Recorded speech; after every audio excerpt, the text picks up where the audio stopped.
Hello my little champs, कैसे हो आप लोग? वेरी गुड बच्चा लोग। उम्मीद है आप लोगों की पढ़ाई जारी है और आप सारे लोग मन लगा करके कंटिन्यूअसली अपनी पढ़ाई में बने हुए हो, है ना? तो बच्चों, आज you have seen in the thumbnail of video कि आज अपनी इलेक्ट्रोस्टैटिक की 5वीं क्लास होगी, ठीक है? जहां पे बच्चों हम कोई न्यूमेरिकल्स नहीं करेंगे, है ना? आज की क्लास में हम एग्जाम पॉइंट ऑफ व्यू से जो इंपॉर्टेंट कुछ टॉपिक है उस पर बात करेंगे, ठीक है? तो बच्चों बेसिकली कौन सा टॉपिक होगा आज अपना? आपको पता होगा कि अब तक जो अपनी 4 क्लासेस हुई है, ठीक है, उसमें हम लोग डिस्कस कर चुके हैं about concept of charge. Okay, हमने पढ़ लिया है about the permittivity of medium, किसी माध्यम की विद्युतशीलता के बारे में स्टडी किया हमने, है ना? हम लोगों ने बच्चों पढ़ लिया है electric field and electric field intensity, ठीक है? विद्युत क्षेत्र और विद्युत क्षेत्र की तीव्रता से हम लोग क्या समझते हैं, ठीक है, ये मैंने आपको बताया। ओके बच्चा लोग, उसके बाद मैंने आपको क्या बताया था? हाँ, इतनी शायद पढ़ाई हुई थी, है ना? तो चलो बच्चों, electric field and electric field intensity study करने के बाद आज हम लोग पढ़ेंगे इलेक्ट्रिक डायपोल के बारे में, ठीक है? जहां पे मैं आपको सिखाऊंगा कि विद्युत द्विध्रुव हम किसे कहते हैं। ओके, उसके बाद हम पढ़ेंगे बच्चों विद्युत द्विध्रुव आघूर्ण के बारे में, ठीक है, कि इलेक्ट्रिक डायपोल मूवमेंट क्या होता है ना? और बच्चों जैसे हम लोग विद्युत द्विध्रुव या विद्युत द्विध्रुव आघूर्ण पढ़ लेंगे ना, उसके बाद हम पढ़ेंगे विद्युत द्विध्रुव की अक्षीय, निरक्षीय और किसी भी स्थिति में विद्युत क्षेत्र की तीव्रता का इक्वेशन, ठीक है? बच्चों वीडियो काफी ज्यादा लंबी ना हो जाए, है ना, इसलिए इन तीनों सेगमेंट को मैं पार्ट में बनाऊंगा, ठीक है, ताकि आप लोग इंडिविजुअली उन तीनों वीडियोस को देख करके बेनिफिट ले सकते हो, है ना? तो चलिए बच्चों, without any further killing of time हमें क्लास को शुरू करनी चाहिए क्या? तो कॉपी पेन खोलिए एंड फर्स्ट ऑफ ऑल बच्चों, स्टार्टिंग के 5 मिनट में मैं आपको जल्दी से बताऊंगा कि विद्युत द्विध्रुव क्या होता है, ठीक है, विद्युत द्विध्रुव आघूर्ण क्या होता है। बच्चों बता दें आपको कि टॉपिक तो सारे इंपॉर्टेंट होते हैं, ऐसा कोई पॉइंट नहीं है जो मैं बोलूंगा कि यार इसको छोड़ दो उसको पढ़ लो, ठीक है? हर टॉपिक इंपॉर्टेंट है और अभी आपका एग्जाम बहुत दूर है, और अगर आप एक अच्छे स्टूडेंट हो तो आपको बिल्कुल भी ऐसा नहीं सोचना चाहिए कि सर ये VBI है या फिर this point is important, that point is not important. आप सारे पॉइंट्स को इक्वली अटेंशन देते हुए बढ़िया से पढ़ो, ठीक है? बच्चों आपकी नॉलेज बढ़ेगी, है ना, ऑलराउंड आपका डेवलपमेंट होगा, तो चीजें तो आराम से आपकी हो ही जाएंगी, है ना? बट यस, मैंने आप लोगों को अपनी तरफ से ये बता दिया है कि अक्षीय स्थिति, निरक्षीय स्थिति और किसी भी स्थिति आपने इलेक्ट्रोस्टैटिक में वैसा टॉपिक है जो लॉन्ग टाइप क्वेश्चन में कई बार सिलेक्ट किया जाता है पूछने के लिए, है ना? तो इसीलिए इस टॉपिक को मैं सेपरेटली थ्योरेटिकली पढ़ाऊंगा, इसमें कोई न्यूमेरिकल्स वाली बात नहीं होगी, सिर्फ टॉपिक होगा और जो आपको अच्छे से समझना है, ठीक है?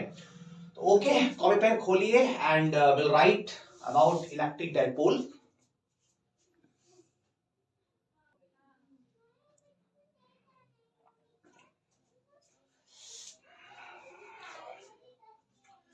चलो इसको लिख लो बच्चा लोग, क्या लिखा टॉपिक आप लोगों ने? विद्युत द्विध्रुव एवं विद्युत द्विध्रुव आघूर्ण, ठीक है, electric dipole and electric dipole movement.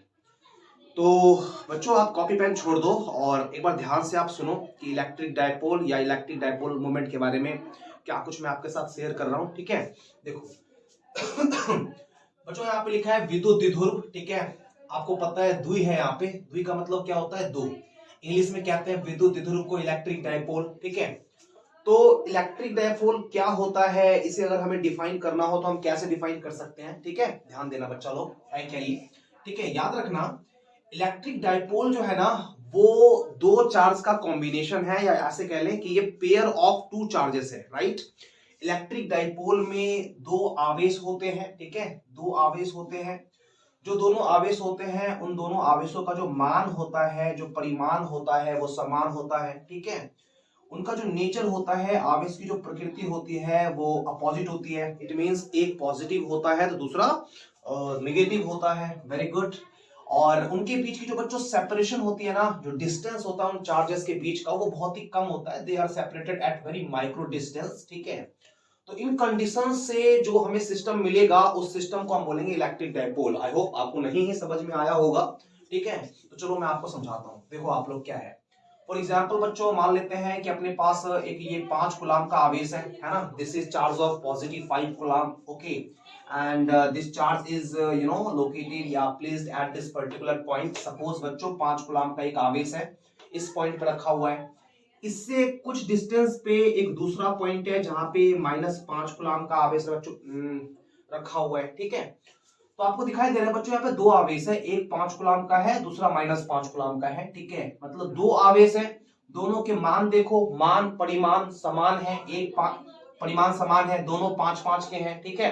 प्रकृति विपरीत है, एक पॉजिटिव है दूसरा नेगेटिव है ना। और इनके बीच की जो बच्चों डिस्टेंस है ना वो बहुत कम होगी, बहुत माइक्रो होगी, है ना। बच्चों आप समझें, डिस्टेंस बहुत कम होगी, है ना। जितनी कम होगी एक्चुअली में प्रैक्टिकली अगर हम उतना ही कम बनाए तो समझ नहीं पाएंगे ना। इसलिए बोर्ड पे बनाते टाइम हम डिस्टेंस थोड़ा ज्यादा रखेंगे समझने के लिए, बट आपको समझना है कि प्रैक्टिकली इलेक्ट्रिक डायपोल में जो इनके चार्जेस के बीच की सेपरेशन होती है ना वो बहुत ही कम होती है, बहुत ही कम होती है। तो क्या कह सकते हो आप लोग, सूक्ष्म दूरी पे स्थित, बहुत ही कम दूरी पर स्थित दो समान एवं विपरीत आवेश का जो ये युग्म होता है ना, इसी युग्म को हम क्या बोलते हैं, इलेक्ट्रिक डायपोल बोलते हैं, है ना। फॉर एग्जांपल बच्चों अगर मैं थोड़ा सा और आपको खास तरीके से समझाऊं तो आप कहेंगे कि सर ये है NaCl, राइट, सोडियम क्लोराइड नमक कहते हैं इसको, ठीक है। इसमें आपको पता है कि Na पॉजिटिव Cl नेगेटिव, है ना। सोडियम की वैलेंसी भी 1 होती है, क्लोरीन की वैलेंसी भी 1 होती है, तो एक पॉजिटिव है एक निगेटिव है। एंड क्या लगता है आपको, सोडियम क्लोराइड में इस पॉजिटिव आयन और इस नेगेटिव आयन के बीच की जो डिस्टेंस है वो बहुत ज्यादा होगी कि बहुत कम होगी। तो आप कहेंगे सर इनके बीच की जो डिस्टेंस है ना वो बहुत ही कम होगी यार, डिस्टेंस वेरी नेग्लिजिबल, माइक्रो में होगी, एंगस्ट्रम में होगी, बहुत कम ही होगी। तो कह सकते हैं कि सर एक पॉजिटिव है एक नेगेटिव है, राइट, यानी कि एक पॉजिटिव है और एक नेगेटिव है और इनके बीच की सेपरेशन नेग्लिजिबल है। That means what, sodium chloride is a wonderful example of electric dipole. Alright बच्चों, you can take similar examples also, for example you can take here HCl, आप बच्चों सोडियम क्लोराइड ले सकते हो, अगेन सॉरी ये HCl hydrogen chloride, इसको acid भी बोलते हैं, पता है आपको केमिस्ट्री में, है ना। एक पॉजिटिव एक नेगेटिव, अगेन बच्चों एक पॉजिटिव है एक नेगेटिव होगा, दो पॉजिटिव है दो नेगेटिव होगा, तीन पॉजिटिव है तीन नेगेटिव होगा, and whatever we have those things should be at very micro distance. तो ऐसा जो कॉम्बिनेशन होगा ना बच्चों, उस कॉम्बिनेशन को हम क्या बोलेंगे, इलेक्ट्रिक डायपोल बोलेंगे। आपकी समझ में आ गया होगा, है ना। अब बच्चों नेक्स्ट है विद्युत द्विध्रुव आघूर्ण, ठीक है। हमें समझना है इलेक्ट्रिक डायपोल मूवमेंट के बारे में कि इलेक्ट्रिक डायपोल मूवमेंट क्या होता है, ठीक है।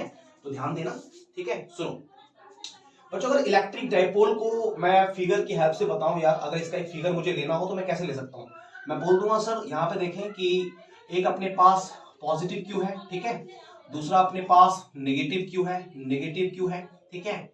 इनके बीच ही कुछ ना कुछ सेपरेशन होगी, हमें पता है इनके बीच की डिस्टेंस बहुत ही कम होती है। बच्चों आपको याद रखना है कि विद्युत द्विध्रुव की जो लंबाई होती है ना उसको हम लोग 2L से इंडिकेट करते हैं, किससे, 2L से। इंडिकेशन में कुछ नहीं है बच्चों, हम इंडिकेशन कुछ और भी ले सकते हैं, बट हमारे एनसीईआरटी की बुक में विद्युत द्विध्रुव का जो लेंथ है ना वो 2L से दिखाया गया है, तो हमें भी याद रखना है कि हम 2L से ही इंडिकेट करेंगे, ओके। तो विद्युत द्विध्रुव ये जो आपको दिखाई दे रहा है ये एक विद्युत द्विध्रुव है जिसकी लंबाई क्या है बच्चों, जिसकी लंबाई 2L है, तो this is the electric dipole, okay. यह एक विद्युत द्विध्रुव है। नेक्स्ट बच्चों, विद्युत द्विध्रुव आघूर्ण क्या होता है, ठीक है।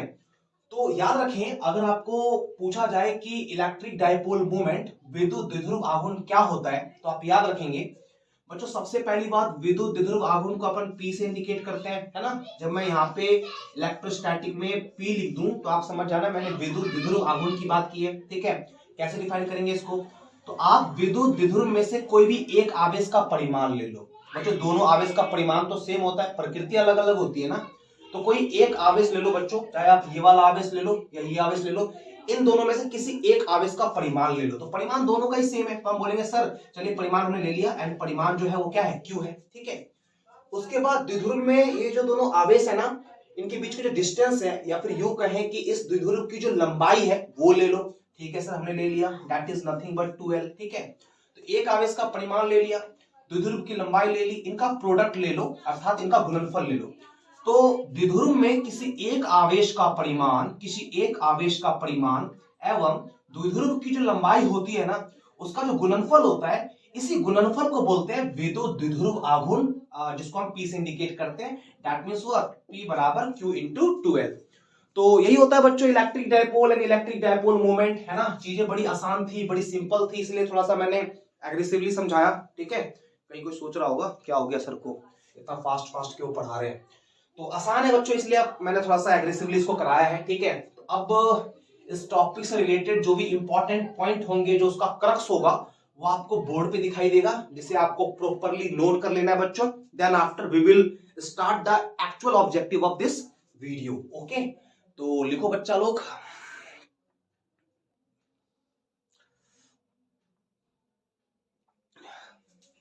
ऑल राइट बच्चों, crux of electric dipole and its movement is shown in figure, right? बच्चों इसको उतारो, क्या चीजें यहाँ पे लिखी हुई है, ठीक है। देखो पढ़ देता हूं मैं। लिखा हुआ है, a system of two equal and opposite charge separated with very micro distance, ठीक है। सूक्ष्म दूरी पर स्थित दो समान एवं विपरीत आवेश का युग्म विद्युत द्विध्रुव कहलाता है, ठीक है। बच्चों ये जो फिगर दिखाई दे रहा है आपको, plus Q minus Q, and जैसा कि मैंने आपको बताया कि विद्युत द्विध्रुव की जो लंबाई होती है उसे हम 2L से इन जनरल इंडिकेट करते हैं, ठीक है। तो इनके बीच की सेपरेशन 2L हो गई। तो ये जो सिस्टम बच्चों आपको दिखाई दे रहा है ना, ये जो चीज आपको दिखाई दे रही है, इसे हम स्पेशली एक नाम देंगे, और वो नाम देंगे हम विद्युत द्विध्रुव, है ना, इलेक्ट्रिक डायपोल इंग्लिश में। जैसा मैंने यहाँ पे लिखा है फिगर, इलेक्ट्रिक डायपोल, यह एक विद्युत द्विध्रुव है। ओके, जब बच्चों विद्युत द्विध्रुव की बात हो जाती है, उसके बाद हम बात करते हैं विद्युत द्विध्रुव आघूर्ण के बारे में, इलेक्ट्रिक डायपोल मूवमेंट के बारे में, ठीक है। तो क्या लिखा है मैंने, इलेक्ट्रिक डायपोल मूवमेंट, ठीक है। किसी एक आवेश का परिमाण एवं द्विध्रुव की लंबाई का जो गुणनफल होता है ना, उसे ही हम बोलते हैं विद्युत द्विध्रुव आघूर्ण। तो यहाँ लिखा है मैंने बच्चों, in short, magnitude of either charge, either मतलब होता है दोनों में से कोई एक, तो दोनों का परिमाण तो सेम ही है ना यार, तो कोई भी एक ले लो, magnitude of either charge and length of dipole, इनका जो प्रोडक्ट है ना बच्चों, इन दोनों का जो गुणनफल है, उस गुणनफल को हम बोलते हैं विद्युत द्विध्रुव आघूर्ण, ठीक है। विद्युत द्विध्रुव आघूर्ण को हम P से इंडिकेट करते हैं। अगर बच्चों पॉसिबल हो तो इससे पहले एरो देकर के आप वो पॉइंट लिख देना कि इसे P से इंडिकेट किया जाता है, ठीक है। तो इलेक्ट्रिक डायपोल मोमेंट, विद्युत द्विध्रुव आघूर्ण, इसे P से इंडिकेट करते हैं, इसलिए यहाँ पे लिख दिया P। Magnitude of either charge, दोनों में से किसी एक आवेश का परिमाण, तो वो तो Q है यार, तो यहाँ पे मैंने Q लिख दिया है। फिर इनटू लिखा मैंने लेंथ ऑफ डायपोल जो कि 2L है, तो मैंने यहाँ पे 2L लगा दिया। दैट मींस व्हाट बच्चों, फॉर्मूला बन गया P बराबर Q इंटू 2L, P बराबर Q into 2L। Okay, next है बच्चों, यह एक सदिश राशि है। Electric dipole moment is an electric dipole moment is a vector quantity, ठीक है। यह एक सदिश राशि होती है, आप याद रख सकते हो।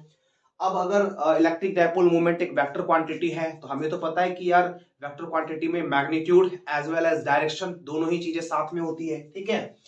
तो अगर ये वेक्टर क्वांटिटी है तो इसकी डायरेक्शन कहाँ है, तो आप याद रखेंगे विद्युत द्विध्रुव आघूर्ण की जो दिशा होती है वो ऋणावेश से धनावेश की ओर होती है।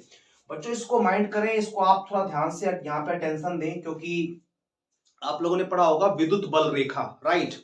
विद्युत बल रेखा क्या होती है, विद्युत बल रेखा की क्या क्या प्रॉपर्टीज होती है ना। तो विद्युत बल रेखा की कई सारी प्रॉपर्टीज में से आपने पढ़ा होगा कि विद्युत बल रेखा पॉजिटिव चार्ज से स्टार्ट होती है ना, और निगेटिव या इनफाइनाइट पे जाके टर्मिनेट हो जाती है। इलेक्ट्रिक फोर्स लाइन लूप का निर्माण नहीं करता है ना। इलेक्ट्रिक फोर्स लाइन जो होता है वो कंटिन्यूअस कर्व होता है, एक सतत वक्र होता है। विद्युत बल रेखा के किसी बिंदु पर खींची गई स्पर्श रेखा उस बिंदु पर विद्युत क्षेत्र की दिशा को दिखाती है ना। दो विद्युत बल रेखा कभी भी आपस में इंटरसेक्ट नहीं करती है, क्यों? क्योंकि यदि काटेगी तो कटान बिंदु पे दो स्पर्श रेखाओं का निर्माण होगा, जो विद्युत क्षेत्र की दो दिशाओं को इंडिकेट करेगा। और हम जानते हैं कि एक बिंदु पर एक ही डायरेक्शन होता है, ठीक है। उसके बाद विद्युत बल रेखा किसी भी कंडक्टर के सरफेस पे परपेंडिकुलर होता है। चालक तल पर विद्युत बल रेखाएं हमेशा लंबवत होती है। यह पीपीसी डिजाइन करती है पैरेलल प्लेट कैपेसिटर, ठीक है। समांतर और समदूरस्थ विद्युत बल रेखाएं समरूप विद्युत क्षेत्र को दिखाती है। तो बच्चों मैंने अभी खड़े खड़े 2 मिनट के अंदर काफी सारी इंपॉर्टेंट प्रॉपर्टीज का जिक्र किया, ठीक है। तो हम जो पढ़ते हैं ना, विद्युत बल रेखा धनावेश से ऋणावेश, धनावेश से स्टार्ट होती है और ऋणावेश पर जाकर समाप्त हो जाती है। इस चीज से हम बड़ा कंफ्यूज होते हैं, और हम यहाँ पे कई बार फ्लो में बोल देते हैं कि विद्युत द्विध्रुव आघूर्ण की जो डायरेक्शन होती है ना, वो धनावेश से ऋणावेश की ओर होती है, और हमारा गलत हो जाता है। यहाँ पे आप स्पेशल अटेंशन देना और याद रखना, विद्युत द्विध्रुव आघूर्ण की जो दिशा है ना, वो ऋणावेश से धनावेश की ओर होती है, ठीक है। इसके नीचे बच्चों क्योंकि आई थिंक कट जाता है इसलिए मैंने यहाँ पे जिक्र नहीं किया, इसके जस्ट नीचे आप एरो देना, ठीक है। और इसके एसआई मात्रक और डायमेंशन के बारे में आप बच्चों थोड़ा सा इंडिकेट कर देना, ठीक है। तो हल्का मैं यहाँ पे बता देता हूँ आपको। आप बच्चों याद रखेंगे जैसे फॉर्मूला क्या है, P बराबर Q इंटू 2L, है ना, इलेक्ट्रिक डायपोल मूवमेंट। तो अगर कोई बोलता है इसका मात्रक बताओ, तो मात्रक बच्चों कहीं बाहर से नहीं आता यार, हम फॉर्मूला से ही निकालते हैं, ठीक है। P बराबर Q इंटू 2L। Q क्या है, चार्ज है, चार्ज का ऐसा यूनिट कूलम, जिसको हम C से इंडिकेट कर देते हैं। 2L क्या है, डिस्टेंस है ना, डिस्टेंस की ऐसा यूनिट मीटर, है ना, मीटर। तो क्या आ गया, कूलाम मीटर आ गया। तो विद्युत द्विध्रुव आघूर्ण का जो एसआई मात्रक होता है वो कूलाम मीटर होता है। मस्ट रिमेंबर, विद्युत द्विध्रुव आघूर्ण का जो एसआई मात्रक होता है वो कूलाम मीटर होता है। ये आप अगले एरो में लिख देना, ठीक है। उसके बाद अगले एरो में बच्चों आप लिखेंगे इसके डायमेंशन के बारे में। तो डायमेंशन का जिक्र भी मैं यहीं पे कर देता हूं, ठीक है। जैसे देखो बच्चों, ये अपना चार्ज है, ठीक है। तो चार्ज का डायमेंशन क्या होता है, आप कहेंगे सर 80 होता है चार्ज का डायमेंशन, ठीक है। लेंथ का डायमेंशन क्या होता है, लेंथ का डायमेंशन L होता है। तो ATL, या अगर मैं इसको इन सीक्वेंस पकड़ाऊं तो हम बोल देंगे L, पहले L लिख दिया, फिर लिख दिया A, फिर लिख दिया T, है ना। विद्युत द्विध्रुव आघूर्ण की जो विमा होती है वो होती है LAT, लात, है ना, LAT।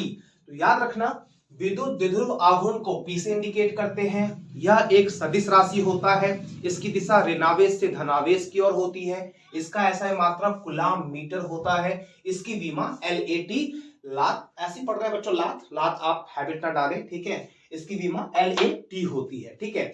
तो this is something very important point about electric dipole and electric dipole movement, जो बच्चों मैंने यहाँ पे डिस्कस किया, ठीक है। जो इंपॉर्टेंट लग रहा है फटाफट से उतार लो, and then after we will discuss some important point after this, right? Note it so.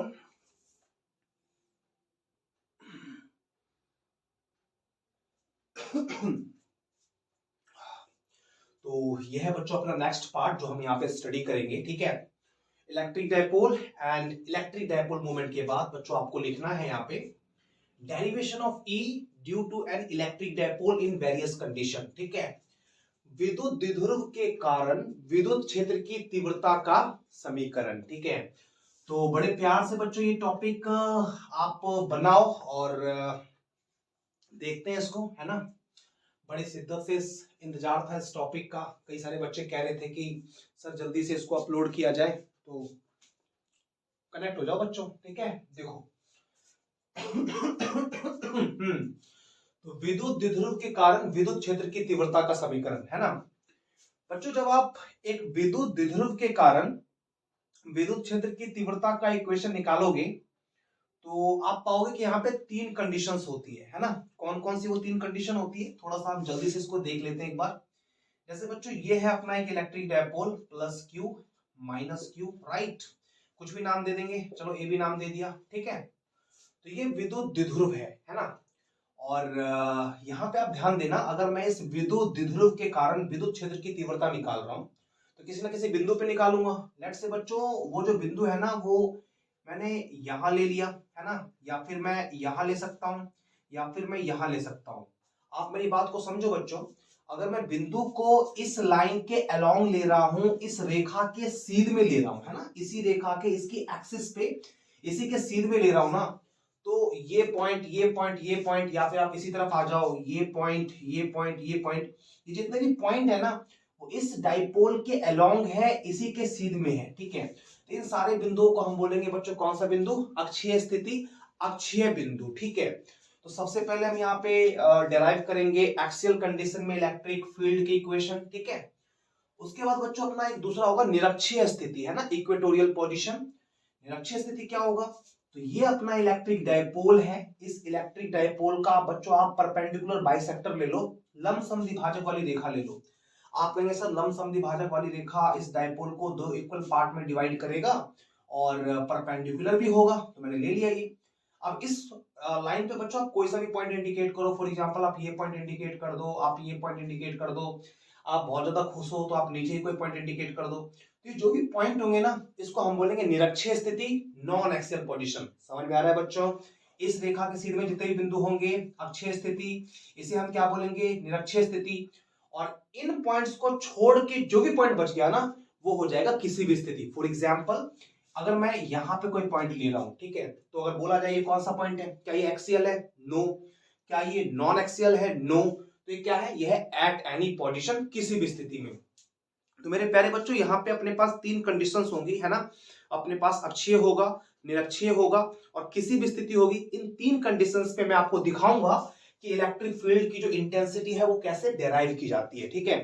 तो बड़े प्यार से बच्चा लोग पढ़ना, बिकॉज इन तीन में से तीनों का तीनों पॉइंट इंपॉर्टेंट है और कोई एक आपको डेराइव करने के लिए दे दिया जाता है एग्जाम में, तो काफी इंपॉर्टेंट है, आप इसको हल्के में नहीं ले सकते, ठीक है।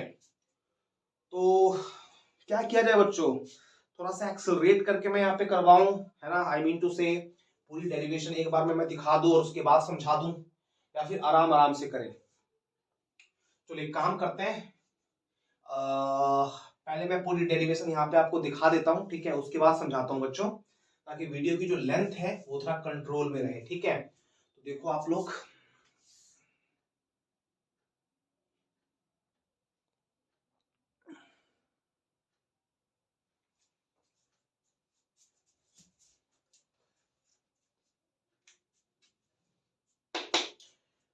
परेशान मत होना बच्चों, ठीक है।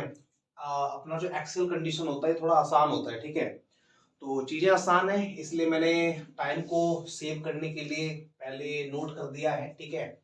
इसके बाद जब हम निरक्षीय पढ़ रहे होंगे और किसी भी स्थिति पढ़ रहे होंगे बच्चों, तो उसको मैं दो सेपरेट वीडियो में लेके आऊंगा, ठीक है, और मैनुअली मैं आपको साथ साथ करवा रहा हूँ, ठीक है, ताकि आप लोग अच्छे से कनेक्ट होकर और बहुत बेहतरीन तरीके से समझ सके। तो इसको एक बार फिनिश करते हैं, है ना बच्चों। क्या था, एक्सियल पोजीशन में अक्षीय स्थिति में विद्युत क्षेत्र की तीव्रता। तो बड़े ध्यान से आप एक बार समझो कि मैंने यहाँ पे क्या कुछ किया है, ठीक है। जैसी मेरी एक्सप्लेनेशन समाप्त हो बच्चों, ऐसा बिल्कुल नहीं होना चाहिए कि मैंने समाप्त कर दिया और आपकी समझ में नहीं आया, ठीक है। सुनो बच्चों, मान लिया हमने कि ए बी जो है ना, ए बी अपने पास एक इलेक्ट्रिक डाइपोल है, एक विद्युत द्विध्रुव है, ठीक है। अब विद्युत द्विध्रुव है तो स्वाभाविक सी बात है यार कि एक पॉजिटिव क्यू होगा, दूसरा नेगेटिव क्यू होगा। तो मान लो बी पर है पॉजिटिव क्यू, ठीक है, और ए पर है नेगेटिव क्यू। आप जानते हैं कि विद्युत द्विध्रुव की जो लंबाई है वो 2l होती है, तो मैंने इसको 2l से इंडिकेट किया है, मींस ए और बी के बीच की दूरी कितनी है, 2l है, ठीक है। उसके बाद बच्चों आपको पता है कि अक्षय अक्षय बिंदु हम किसे कहते हैं, तो मैंने इसी से थोड़ा आगे जाकर के इसके एक्सिस पे एक पॉइंट सी ले लिया है, ठीक है। आप बच्चों जानते हैं कि कोई भी जो डिस्टेंस है ना वो जनरली हम सेंटर से मेजर करते हैं, मिडिल पॉइंट से मेजर करते हैं, है ना। आपको जैसे बोला जाए कि यार ये जो सी पॉइंट है ये इलेक्ट्रिक डायपोल से कितने डिस्टेंस पे है, तो आप ये डिस्टेंस यहां से मेजर नहीं करोगे, ये डिस्टेंस आप यहां से नहीं निकालेंगे। एक्सियल पॉइंट हो, नॉन एक्सियल पॉइंट हो, कोई सा भी बिंदु हो, कैसी भी स्थिति हो बच्चों, आपको हमेशा याद रखना है कि किसी भी बिंदु की जो दूरी है, जो डिस्टेंस है, अगर आपको इलेक्ट्रिक डायपोल से बताना है ना, तो वो डिस्टेंस आप निकालोगे कहां से, डायपोल के मिड पॉइंट से, उसके मध्य बिंदु से। तो ये पॉइंट डायपोल से कितनी दूरी पर है, यहां से निकालेंगे। ये पॉइंट डायपोल से कितने डिस्टेंस पे है, यहीं से निकालेंगे, ठीक है। ये पॉइंट डायपोल से कितने डिस्टेंस पे है, यहीं से निकालेंगे। तो सी पॉइंट था कितने डिस्टेंस पे डायपोल से, तो हमने कहा यार यहां से निकालना है मिड पॉइंट से, तो हमने कहा मिड पॉइंट से कितने डिस्टेंस पे है, आर डिस्टेंस पे है। कौन सा पॉइंट, सी पॉइंट। कौन सा बिंदु कहते हैं इसको, अक्षीय स्थिति का बिंदु कहते हैं। यहाँ पे आपको इलेक्ट्रिक फील्ड निकालना है, ठीक है। तो बच्चों ये छोटा सा फिगर है जो आप समझ पा रहे हो, है ना। अब आगे बढ़ते हैं, थिंग्स आर वेरी सिंपल बच्चों। क्या करेंगे हम, पहले हम प्लस क्यू की वजह से निकाल देंगे, फिर हम माइनस क्यू की वजह से निकाल देंगे, ठीक है। और उसके बाद बच्चों हम लोग टोटल कर देंगे, because plus Q minus Q के बाद कोई थर्ड चार्ज अपने पास यहाँ पे सिस्टम में नहीं है, ठीक है। दूसरी बात बच्चों मैं यहाँ पे ऐड कर देता हूं, आपको याद रखना है, ठीक है। जब भी हम एक वेक्टर क्वांटिटी की कैलकुलेशन करेंगे, जब हम एक सदिश राशि के साथ डील कर रहे होंगे, ठीक है, तो सदिश राशि निकालते टाइम बच्चों आप याद रखना कि इस पॉजिटिव और नेगेटिव चार्ज में से हम सिर्फ मैग्नीट्यूड को लेंगे, चार्ज प्लस में है कि माइनस में है इस बात से हमको मतलब नहीं होगा। आई रिपीट, मैं बच्चों दोहराता हूं इस बिंदु को, आप सुनो। आवेश है +5 कूलम या +5 मान लिया, या फिर नेगेटिव में मैंने -7 मान लिया। तो अगर हम आवेश की वजह से कोई वेक्टर क्वांटिटी की कैलकुलेशन कर रहे हैं, फॉर एग्जांपल हम बल निकाल रहे हैं, which is a vector quantity, हम इलेक्ट्रिक फील्ड की इंटेंसिटी कैलकुलेट कर रहे हैं, अगेन जो कि एक वेक्टर क्वांटिटी है ना। तो आप याद रखना इन आवेशों में जैसे हम +5 की वजह से अगर हम विद्युत क्षेत्र निकाल रहे हैं तो हम इस 5 को लेंगे, हमें कोई मतलब नहीं है कि ये 5 प्लस में है कि माइनस में है। अगर हम इस -7 की वजह से वेक्टर क्वांटिटी को अपनी कैलकुलेशन में शामिल करना चाहते हैं तो हम इस 7 को लेंगे, हमें कोई मतलब नहीं है कि ये 7 पॉजिटिव था या नेगेटिव था। बट बच्चों इन कॉन्ट्रास्ट अगर हम एक स्केलर क्वांटिटी निकाल रहे होंगे, है ना, अगर हम कोई अदिश राशि निकाल रहे होंगे तो अदिश राशि की कैलकुलेशन करते टाइम हमें ख्याल रखना है कि अदिश राशि जब निकालेंगे ना तो उस टाइम पे हम इस प्लस माइनस को इग्नोर नहीं करेंगे, हमें प्लस माइनस को लेना है, ठीक है। यानी कि सदिश राशि में हम सिर्फ मैग्नीट्यूड लेते हैं, सिर्फ मान लेते हैं, हमें प्रकृति से कोई मतलब नहीं है। लेकिन अदिश राशि में मान तो लेते हैं, साथ में हमें प्रकृति से भी मतलब है कि वो प्लस में है कि माइनस में है, ठीक है। इसका बच्चों एक खास कारण होता है, ठीक है। तो अगर इस वीडियो में मैं वो कारण बताने लगूं तो इट विल टेक टाइम, सो किसी और वीडियो में मैं करवा दूंगा आपको। छोटी सी बात है, आप याद भी रख सकते हो, है ना, कोई बड़ा कंसर्न नहीं है। सो लेट्स मूव अहेड बच्चों, याद रखेंगे। देखिए पहले हम प्लस क्यू की वजह से निकालेंगे सी पर, ठीक है। देन आफ्टर हम माइनस क्यू की वजह से सी पर निकालेंगे। अब आप देखो प्लस क्यू के कारण जब आप सी पर निकालोगे ना तो आप ये डिस्टेंस लोगे, ठीक है। यहां से यहां तक की कंप्लीट लेंथ कितनी है 2l, ये मिड पॉइंट है तो ये डिस्टेंस क्या होगी l, ये भी डिस्टेंस l, राइट, और ये कंप्लीट डिस्टेंस r।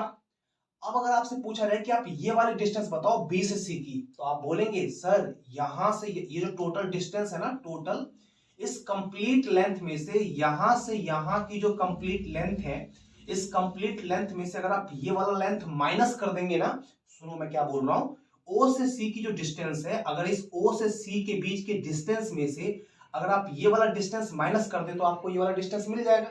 अब बोलो यहां से यहां की डिस्टेंस क्या है, आप कहेंगे सर यहां से यहां की डिस्टेंस r है, ये डिस्टेंस क्या है l है। तो क्लियर हो गया ना बच्चों, ये कितना होगा r माइनस l, तो ये जैसे पूरा r है और ये l है तो पूरे में से ये घटा देंगे तो ये आ जाएगा, मतलब ये कितना होगा r minus l। Very good. ऐसे बच्चों जब हमें माइनस क्यू की वजह से निकालना होगा इस सी पॉइंट पर तो हम डिस्टेंस यहां से यहां, इसकी जो डिस्टेंस है वो यहां से लेंगे, है ना। तो यहां से यहां की डिस्टेंस क्या होगी, तो आप कहेंगे सर ये डिस्टेंस तो r है, ये डिस्टेंस r है, और इस कंप्लीट डिस्टेंस में अगर हम ये वाला डिस्टेंस ऐड कर देना तो हमें ये पूरी की पूरी डिस्टेंस मिल जाएगी। अब ये r है, राइट, और ये कितना है l है, तो ये कंप्लीट डिस्टेंस क्या हो जाएगी बच्चों r प्लस l, तो ये पूरा कितना हो गया r प्लस l।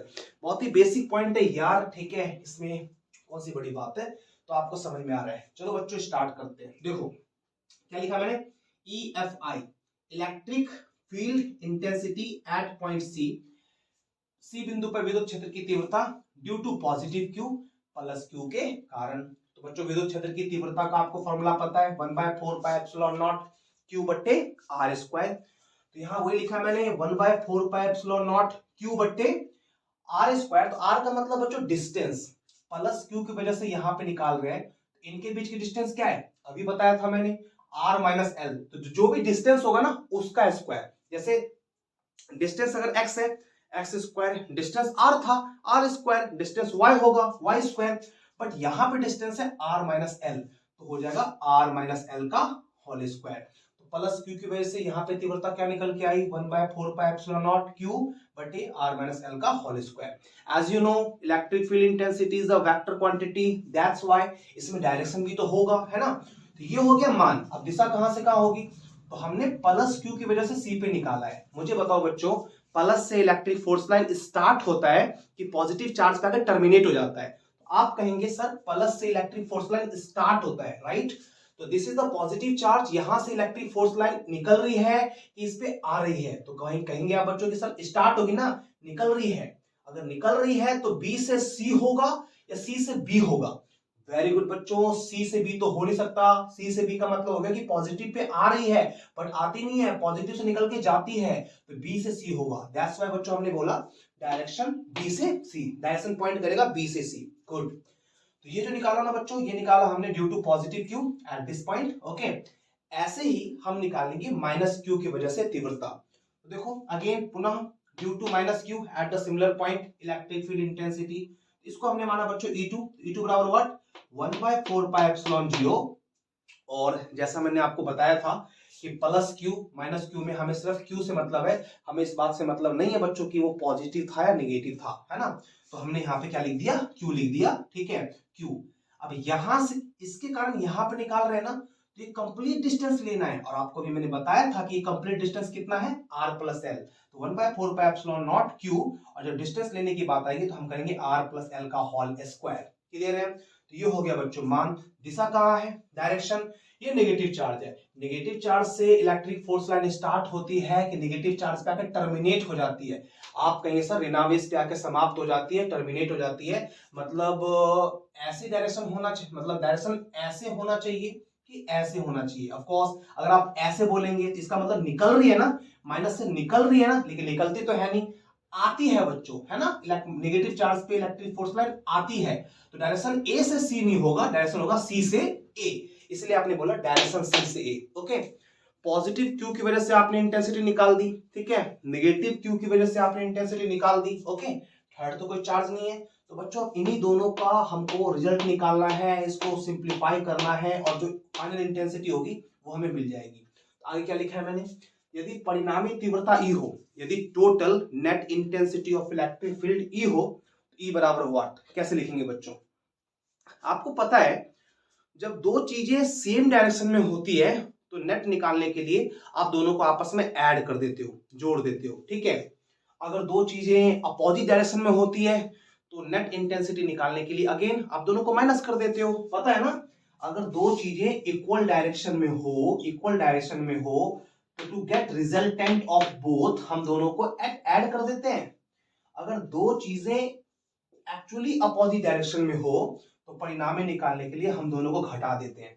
आप मुझे देख के बताओ कि E1 जिसकी डायरेक्शन B से C की ओर, मतलब ऐसे है, B से C की ओर, ठीक है, और जो E2 है जिसकी डायरेक्शन C से A की ओर, C से A मतलब ऐसे ऐसे, तो ये जो डायरेक्शन है B से C की ओर वो E1 की है, वो E1 की है, और C से A ये जो डायरेक्शन है वो E2 की है। तो क्या लग रहा है आपको, दोनों सेम है कि अपोजिट है? ऑफ कोर्स कोई कोरिया का बच्चा भी बता देगा कि सर दोनों अपोजिट डायरेक्शन में है। अगर दोनों अपोजिट डायरेक्शन में है तो आप बताओ नेट निकालने के लिए मैं दोनों को जोड़ दूं या फिर घटा दूं? तो ऑफ कोर्स आप कहेंगे सर घटा देना है हमें, ठीक है। तो यदि परिणामी तीव्रता E हो तो वी कैन से E बराबर है ना E1 प्लस E2 या E1 माइनस E2। तो आप कहेंगे सर E बराबर E1 माइनस E2, तो मैंने लिख दिया E बराबर E1 माइनस E2, है ना, दिखाई दे रहा है। अब बच्चों E1 जो है ना, E1 का आपको ये मान दिखाई दे रहा है, राइट, एंड ये जो E2 है यहाँ पे E2 की वैल्यू दिखाई दे रही है। तो इन वैल्यूज को आप E1 और E2 की जगह पे पुट कर दो, ठीक है। तो मैंने पुट किया बच्चों, इस E1 को हटा के मैंने पुट किया 1/4πε0 Q बट्टे R माइनस एल का होल स्क्वायर, दिखाई दे रहा है 1/4πε0 Q बट्टे R माइनस एल का होल स्क्वायर, वेरी नाइस। अब बच्चों माइनस है तो माइनस को मैंने माइनस लिख दिया, है ना, फिर क्या है E2 का मान 1/4πε0 Q बट्टे R प्लस एल का होल स्क्वायर, तो लिख दिया आपने 1/4πε0 Q बट्टे R प्लस एल का होल स्क्वायर, ठीक है। अब बच्चों ऑलमोस्ट फिजिक्स समाप्त है, अब यहाँ से मैथमेटिकली हमको आगे बढ़ाना है इसे, है ना। देखो क्या करना है, आप बताओ कि इसमें कुछ कॉमन आ रहा है?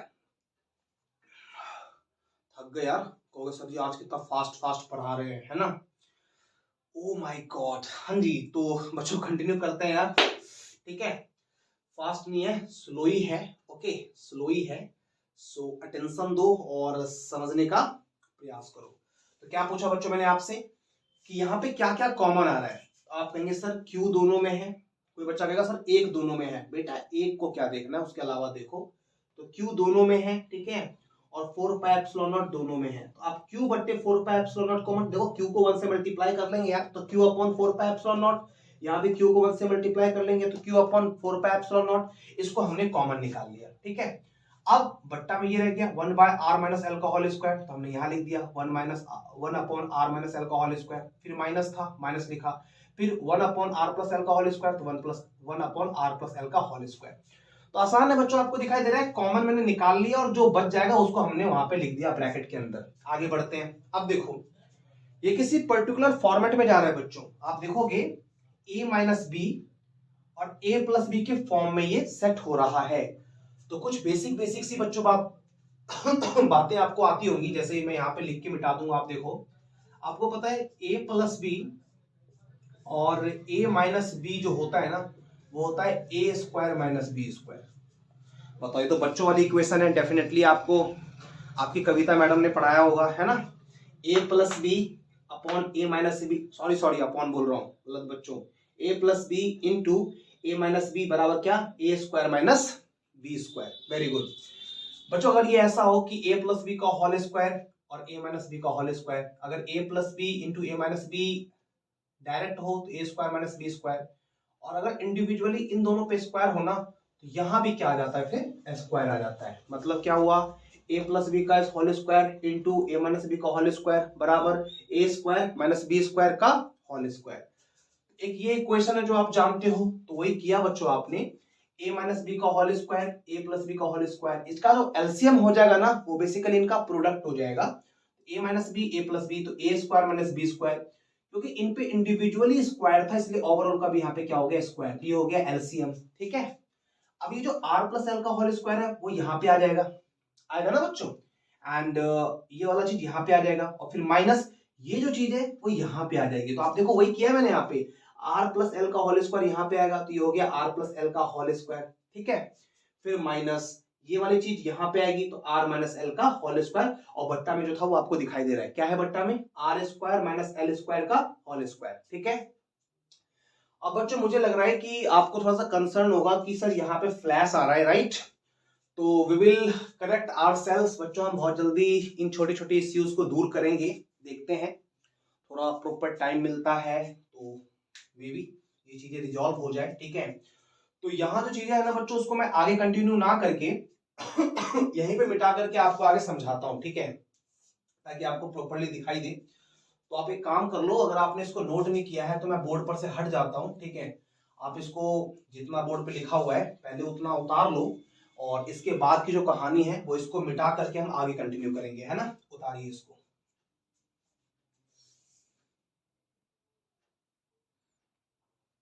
हो गया बच्चों नोट, वेरी गुड। तो इसके बाद क्या होगा बच्चों, उसका जो अगला स्टेप है मैं आपको यहाँ पे दिखा रहा हूँ, आप देखो। तो क्या होगा, लेके चलते आगे, है ना। तो आप कहेंगे सर इसके बाद अगर हम इसको और आगे फर्दर सॉल्व करते हैं तो हमें मिलेगा E इज इक्वल टू, ठीक है, कितना है, Q upon 4 pi epsilon not. तो ये हो गया Q upon 4 pi epsilon not into, ठीक है, इनटू। अब बच्चों इनटू में आप देखो यहाँ पे है a प्लस बी का होल स्क्वायर, ठीक है, माइनस है a माइनस बी का होल स्क्वायर। जैसे मैं लिख के बताऊं आपको यहाँ पे किस फॉर्मेट में सेट है ये, a प्लस बी का होल स्क्वायर और फिर हो गया a माइनस बी का होल स्क्वायर, ठीक है। तो कुछ लोग तो होंगे कि यार इसको अलग अलग ब्रेक करेंगे, a प्लस बी का होल स्क्वायर पहले लिख देंगे, फिर a माइनस बी का होल स्क्वायर पहले लिख देंगे, और फिर सिंप्लीफाई करके जो रिजल्ट आएगा वो देखेंगे फिर, है ना। तो ऐसा नहीं करना होता बच्चों, आप +2 में आ गए हो, ठीक है, और आप थोड़े इंटेलिजेंट हो, तो ऑफ कोर्स आपको बेसिक बेसिक बातें, बेसिक रिजल्ट्स आने चाहिए, है ना। a प्लस बी का whole square minus a minus B का होल स्क्वायर, इसका जो डायरेक्ट रिजल्ट होता है वो होता है 4ab, है ना, 4ab। तो चीजें आपको याद रखनी है, अगर आप इन चीजों को याद रखोगे तो सिस्टमेटिकली आप इन चीजों को कर पाओगे, और फिर ब्रेक करने लग गए तो बहुत लेंदी हो जाएगा ना यार। खैर दोनों ही तरीका ठीक है, बट रिकमेंडेड है कि ये रिजल्ट आप फाइनली याद रखो। तो देखो इसी फॉर्मेट पे सेट है, a प्लस बी का whole square minus a minus B का होल स्क्वायर। तो इसका जो रिजल्ट है 4ab, अगर मैं इस पे लिखूं तो मैं बोलूंगा 4a, यहाँ पे r था, b यहाँ पे l था, तो क्या इस पूरे ऊपर वाले को हटा के मैं 4r लिख सकता हूँ। आप कहेंगे सर बिल्कुल लिख सकते हैं, और अगर लिख सकते हैं तो लिख दीजिए फिर, q upon 4 pi epsilon not लिख दिया मैंने, ऊपर वाला हटा के आ जाएगा 4, ओ माय गॉड एक सेकेंड बच्चों, 4rl, ठीक है। नीचे क्या है बच्चों, तो आप कहेंगे सर नीचे है r square minus l square का होल स्क्वायर। अब देखो कोई कार्टून वहां से सोच रहा होगा कि सर यहाँ पे इस 4 को इस 4 से एलिमिनेट कर दे क्या। बच्चों बिल्कुल एलिमिनेट नहीं करना है, अगर आपने इसको यहाँ पे एलिमिनेट कर दिया ना तो आपका भविष्य संकट में आ जाएगा। आप ये काम नहीं कर सकते, क्यों, क्योंकि आपको पता है 1/4 पाई एप्सिलॉन नॉट, ये जो कंप्लीट सेट होता है ना इसका मान होता है 9 × 10⁹। तो आपको इसको एक पैटर्न में ले जाना है, अगर आप इसको काट ही दोगे तो फिर कैसे काम चलेगा यार। तो सिंप्लीफाई करके इतना भी मत लिखो, ठीक है, यहां से हमें कुछ रिजल्ट मिलेगा, थोड़ा सा तोड़ो देखो क्या मिलता है। आगे बढ़ाता हूं मैं इसको, है ना। तो जैसे हम इसको आगे लिखते हैं तो ऐसे लिख सकते हैं, ये बराबर, अब बच्चों क्या कर रहा हूं, ये जो क्यू है ना उसको मैं इस थोड़ा आगे करके लिखूंगा, तो फिलहाल के लिए मैं लिखता हूँ 1/4πε0। दिखाई दे रहा है आपको, ठीक है। उसके बाद क्या किया मैंने, इस 4 को मैं लिख रहा हूँ 2, ठीक है।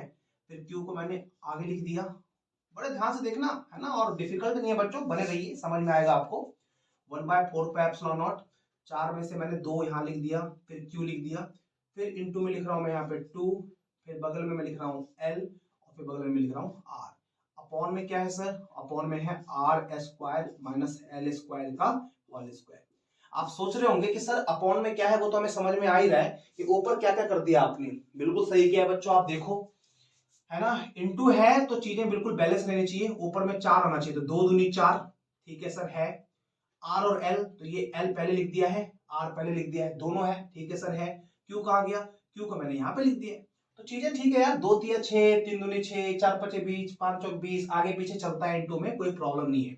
हाँ लिखा क्यों है, तो फॉर्म में लाने के लिए लिखा है। आप देखो 2 को तो आप 2 ही रहने दो, बट ये देखो Q इंटू 12। बताओ, अभी थोड़ी देर पहले हमने वीडियो के स्टार्टिंग में जो पढ़ा था, Q इंटू 12 क्या होता है। वेरी गुड बच्चों, आप बोलेंगे Q इंटू 12 जो होता है ना सर, Q इंटू 12 विद्युत द्विध्रुव आघूर्ण होता है, जिसे हम लोग P से इंडिकेट करते हैं। तो अगर ऐसा है तो बच्चों इसको आगे बढ़ाओ, आप कह देंगे सर ये हो गया E इज इक्वल टू, एक सेकेंड है ना, E इज इक्वल टू 1/4πε0, और 2 को आप यहाँ पे 2 रहने दो, Q इंटू 12 को हटा के आप यहाँ पे P लिख दो, बगल में क्या हो गया R अपॉन कितना, R² माइनस L² का होल स्क्वायर। ठीक है, यहां तक मैं उम्मीद करता हूं कि आप सभी बच्चों को समझ में आ गया होगा, ठीक है। और अगर किन्हीं को कोई डाउट है तो बच्चों बिल्कुल आप परेशान ना हो, ठीक है। एक्चुअली होता क्या है ना कि जैसा आप जानते हो कि मैं जो यहाँ से वीडियो रिकॉर्ड करता हूँ, तो मैं एक बंद रूम में होता हूँ, मेरे सामने आप लोग होते नहीं हो, है ना। तो पढ़ाने के दरमियान बच्चों ऐसा हो सकता है कि जो मेरा एटीट्यूड है या जो स्टाइल ऑफ एक्सप्लेनेशन है, वो थोड़ा सा अच्छा ही होगा, बेहतरीन है, फर्स्ट क्लास है, बट थोड़ा सा कभी कभी इन बिटवीन ऊपर नीचे हो जाता होगा। तो परेशान नहीं होना यार, चीजें बहुत आसान है, ठीक है। अगर फिर भी कोई डाउट रहता है तो दिस इज द वीडियो बच्चों, यह एक ऑनलाइन क्लास है। आप वीडियो को थोड़ा पीछे करें और मल्टीपल टाइम्स, जितनी बार आपकी इच्छा है आप इसको देखें, बट ऐसा बिल्कुल ना करें कि आपके पास डाउट रह जाए। आपको ये समझ लेना है अच्छे से, इसकी प्रैक्टिस कर लेनी है, इसको पूरे तरीके से अपना बना लेना है, ठीक है। आगे बढ़ते हैं बच्चों, अब इसको मैं सॉल्व करूंगा आगे, ठीक है। और इसको सॉल्व करने में एक छोटा सा लॉजिक है जिसके बारे में मैं थोड़ी बात करूंगा, तो आप ध्यान से सुनना कि मैं क्या बोल रहा हूं, ठीक है। देखो, एक है R और एक है L। ये जो L है ना बच्चों, ये 12 का आधा था, याद है ना फिगर में जो मैंने दिखा लिया था, इससे पहले बनाया था। तो आपको पता है 12 जो होती है विद्युत द्विध्रुव की लंबाई होती है, जो कि बहुत छोटी होती है। अब बताओ, अगर 12 बहुत छोटी होती है तो L के बारे में क्या ख्याल है, ये तो इसका आधा है, ये तो और भी छोटी होगी। चलो पहले L की बात कर लेते हैं ना, R को हटाओ अभी। अगर 12 ही बहुत छोटी होगी तो L तो बहुत छोटी होगी। और याद रखना बच्चों, एक छोटी संख्या जो होती है ना, उसका स्क्वायर करेंगे तो वो और छोटा हो जाता है। मैं दिखाता हूं बच्चों आपको, है ना, देखो आप कैसे। जैसे मैंने यहाँ पे है ना लिखा 2 का स्क्वायर, और फिर मैं लिखूंगा 0.2 का स्क्वायर। तो आप मुझे बताओ कि 2 और 0.2 में कौन सा बड़ा है। तो आप कहेंगे सर ऑफ कोर्स 2 बड़ा है। कौन सा छोटा है, 0.2 छोटा है। तो 2 का स्क्वायर करूंगा तो ये हो जाएगा 4, यानी कि एक बड़ी संख्या का मैंने वर्ग किया, एक बड़े नंबर का मैंने स्क्वायर किया, तो वो और बड़ा हो गया, ठीक है। बट मैं 0.2 का स्क्वायर करूंगा तो ये हो जाएगा 0.04, राइट। तो एक छोटी संख्या का मैंने स्क्वायर किया तो आप देखो ये और छोटा हो गया। बताओ 0.2 बड़ा है कि 0.04 बड़ा है। ऑफ कोर्स बच्चों ये बड़ा है ना यार, ये तो बहुत छोटा हो गया। मैं पावर को और ज्यादा कर दूं, जैसे मान लो मैंने कर दिया 0.2 का क्यूब, तो बेटा ये हो जाएगा 0.008। देखो है, बहुत छोटा हो गया ये। बट अगर मैंने 2 का क्यूब किया होता तो ये बहुत बड़ा हो जाता। आगे को समझ में कॉन्सेप्ट ये है कि अगर एक बड़े नंबर पे पावर देते हैं तो वो और बड़ा हो जाता है, और छोटे नंबर पे हम जितना ज्यादा पावर देंगे वो उतना ही ज्यादा छोटा होता चला जाएगा। तो आप क्या बोलेंगे, आप बोलेंगे कि सर एक तो 12 ही बहुत छोटा था विद्युत द्विध्रुव की लंबाई, तो L तो और छोटा हो जाएगा, और बेटा L स्क्वायर कर दिया तो ये और छोटा हो जाएगा। That means L square is a very very very small number, ये बहुत एक छोटी संख्या है। बट बच्चों आर जो है ना, आर या आर स्क्वायर, ये डिस्टेंस हमने अपने मन से लिया है, ये छोटा नहीं होगा, है ना, ये बहुत बड़ा डिस्टेंस होगा। तो जब आप एल और आर में कंपेयर करेंगे ना, तो आर स्क्वायर बड़ा होगा एल स्क्वायर से, और केवल बड़ा नहीं होगा, बहुत बड़ा होगा, है ना। इसको आप ऐसे ले सकते हैं कि आर स्क्वायर अगर एक पूरा समंदर है, एल स्क्वायर एक लोटा पानी है। अब मुझे बताओ कि समंदर में अगर एक लोटा पानी डाल दोगे तो क्या समंदर पोखरी हो जाएगा क्या? बिल्कुल नहीं, है ना। समुद्र समुद्र रहने वाला है, यानी कि समुद्र में एक लोटा पानी डाल दो निकाल दो, कोई इंपैक्ट पड़ने वाला है नहीं, इसके सामने इसकी कोई औकात नहीं है, इसलिए इसको हम इग्नोर ही मारेंगे, इसको छोड़ देंगे, भूल जाएंगे, इसको कैलकुलेशन में शामिल नहीं करना है। तो अगर बच्चों ऐसा है तो हम इसको अगर हम आगे बढ़ाते हैं तो हम क्या बोल सकते हैं, देखो आप लोग, ठीक है जी, एवरीथिंग इज करेक्ट। हम बोलेंगे here r square is very greater than l square। ये बच्चों एम्फेसाइज करने का तरीका होता है, हम जोर दे रहे हैं कि छोटा नहीं है बेटा, r स्क्वायर जो है इससे बड़ा नहीं है, बड़ा नहीं है, बहुत बड़ा है ना, very greater than l square. So l square can be easily neglected, है ना, L square can be easily neglected. अगर बच्चों आप एल स्क्वायर को यहां से इग्नोर मारते हो तो बताओ क्या निकल के आ जाएगा? आप कहेंगे, कहां लिख दो, ऊपर लिख दो, चलो यहां लिख देते हैं, ठीक है। आप कहेंगे एल स्क्वायर को सर हमने छोड़ दिया। अब अगर हमने एल स्क्वायर को छोड़ दिया है, एल स्क्वायर को छोड़ दिया है, ठीक है, तो क्या आएगा, है ना, आगे बढ़ते हैं। सो देन ई बराबर, है ना, ई बराबर क्या है बच्चों, 1/4 पाई एप्सिलॉन नॉट, तो 1/4 पाई एप्सिलॉन नॉट, ठीक है। 2pr तो आपने लिख दिया 2pr। और मेरे प्यारे बच्चों अब आपको यहाँ से एल स्क्वायर को इग्नोर करना है, छोड़ देना है ना। L square can be easily neglected, यानी एल स्क्वायर को आप एल स्क्वायर की आप काफी आसानी से उपेक्षा कर सकते हैं, छोड़ सकते हैं इसको, है ना। तो R square minus L square, L square को जब आप छोड़ दोगे तो आर स्क्वायर पर पावर 4 क्या हो जाएगा, आर, देखो यहाँ पे क्या बोल रहा हूं मैं, जब इसको छोड़ दोगे तो आर स्क्वायर का स्क्वायर, है ना, आप समझ रहे, इसको छोड़ दूंगा मैं, है ना, आर स्क्वायर था माइनस एल स्क्वायर, उसको भूल गया मैं, ओवरऑल का स्क्वायर था, तो फाइनली क्या बनेगा ये आर पावर 4। तो जब मैं एल स्क्वायर को यहां से छोड़ देता हूं तो नीचे जो रिजल्ट है ना वो हो जाएगा आर पर पावर 4। यहाँ पे देखो आप कुछ कैंसिल होगा, आप कहेंगे सर आर से इसको काटेंगे तो पावर जो 4 था वो 3 ही रह जाएगा, तो फाइनली जो रिजल्ट निकल के आएगा वो क्या आएगा, निकल के आएगा so E is equal to, एक सेकेंड बच्चों, E is equal to 1/4 pi epsilon naught 2p upon R Q. ये है बच्चों intensity of electric field in axial condition of electric dipole, विद्युत द्विध्रुव की अक्षीय स्थिति में, ठीक है। तो पूरी वीडियोस को एक बार बच्चों बढ़िया से ऊपर से नीचे तक देख लो, क्या कुछ मैंने कराया एंड क्लियर हुआ कि नहीं हुआ, ठीक है। मेरा विश्वास है कि आपको डेफिनेटली समझ में आया होगा, जो भी आपके छोटे छोटे डाउट्स होंगे वो इस वीडियो को देखने के बाद क्लियर हो जाएंगे, ठीक है। तो यही था बच्चों, है ना। एक चीज मैं यहाँ पे और ऐड कर देना चाहूंगा, ठीक है, देखो विद्युत क्षेत्र कौन सी राशि है, विद्युत क्षेत्र एक सदिश राशि है, ठीक है, परिमाण भी होता है, दिशा भी होती है। तो बच्चों ये है परिमाण, अगर आपसे कोई पूछेगा, मैंने क्या बोला, ये है परिमाण, विद्युत क्षेत्र का परिमाण, किस स्थिति में, अक्षीय स्थिति में।